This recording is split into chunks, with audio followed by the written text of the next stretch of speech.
getting out. Andrew McCART, IFTV in association with MTK Global. You watch my son will get your girl. Oh, watch him practice everything he sees. I'm here with Mick Senior and Mick Junior. Yeah. Is that right? Yes. Michael. Hey. Okay. Paddy Barnes, good friend of yours, got a tough fight against Jay Harris. Just talk to me about the fight. That's a great fight.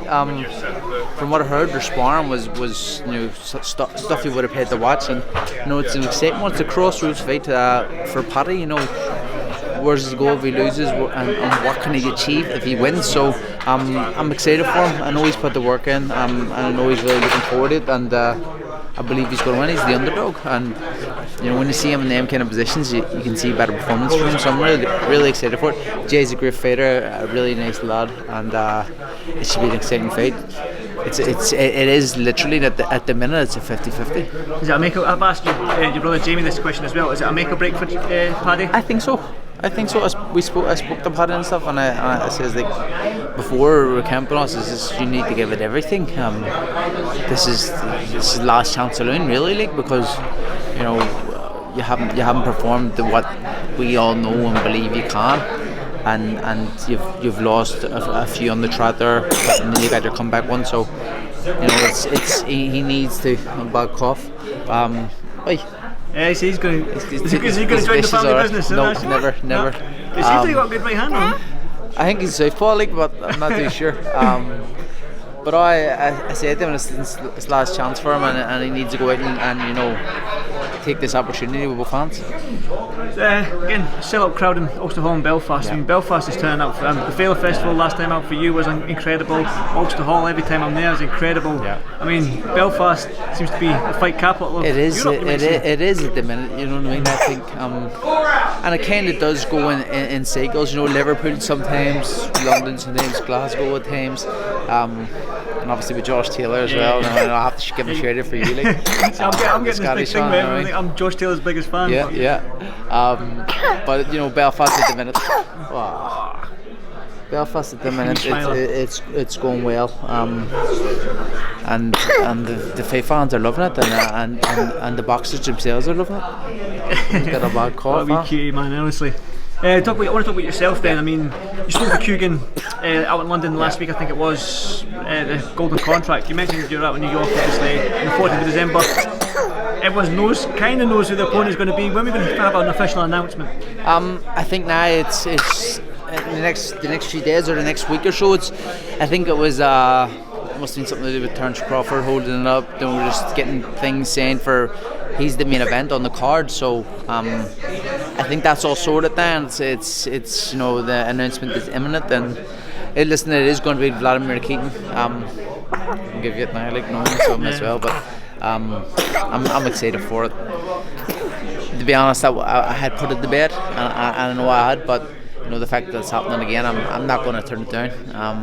I had good offers there which I accepted, and they were turned down on the other side. So I'm happy enough where I'm at the minute. I know I'm moving in the right direction at the right speed at the right time, and who knows, it's Paddy's Day or to feel big world title fights, you know what I mean? So Vladimir, is this one of them with fights where once he's out of the way now, that's it, Mick Conlan's going to push on and hopefully get you to see a major title, one of the top, maybe even a world title next year? I think so. Listen, 100% I'll be fighting for a world title next year. It's no doubt in my mind, and I'll be world champion next year. I know that 100%. So it's just a matter of time now. It's just having the right fights at the right time as well.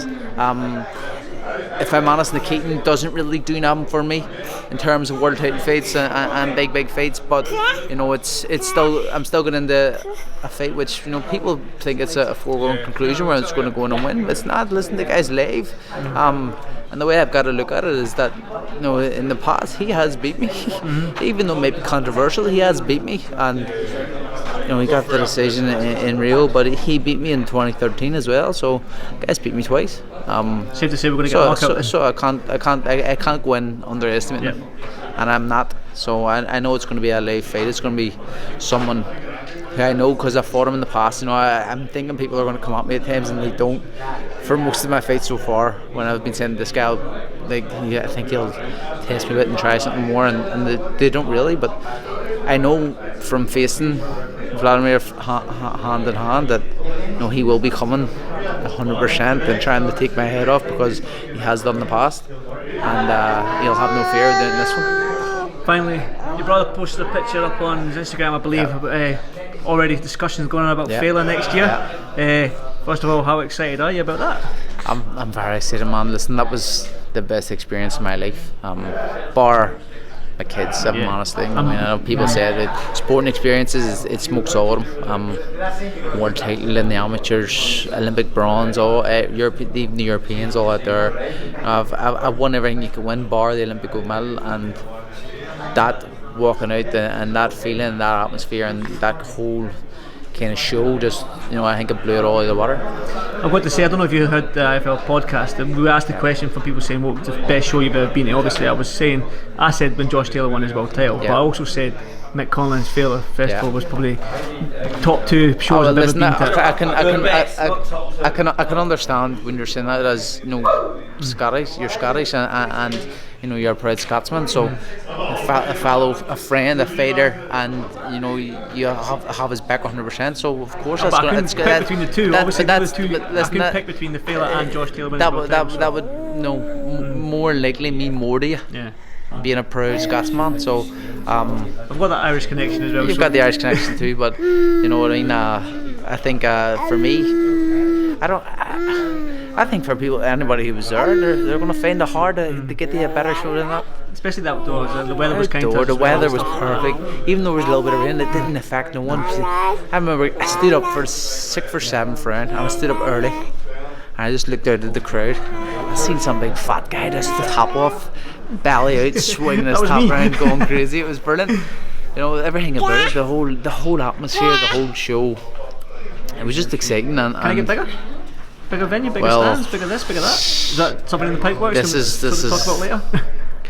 we could be doubled next time. Wow. So that's I can't really say much. If I say anything, I'm booking my flights. Jamie will probably give me a slap if I say any more, but I think it could be doubled. Right, I won't keep you much longer. I think the wee man wants to get fed or something like that. He wants to start running about causing mayhem. You want something new? Hey! Right, Mick, as always, I'm Mick Jr. Thanks for this IFL TV, and I'll catch up with you soon. Make sure Andy is there December 14th and St Patrick's Day. We don't want you. We don't need you this We love one. you, Coogan, though. We love you, but Andy's been there. He's been on the raid. You're too busy with the zone. You stay with the zone. Good man. Cheers, Mick.